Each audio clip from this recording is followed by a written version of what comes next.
here is the finished product.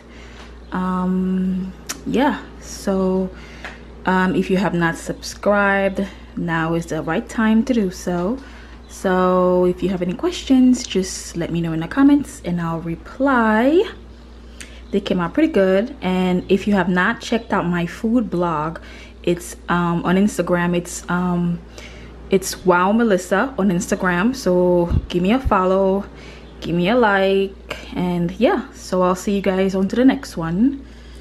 Yummy. Bye.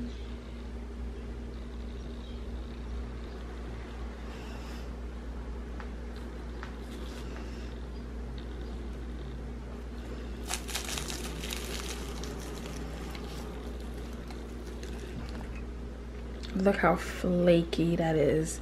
Yum. Do you see all the seasoning, the parsleys, the tomatoes? Guys, it's lit. All right guys, I'll see you guys on to the next one. Very flaky.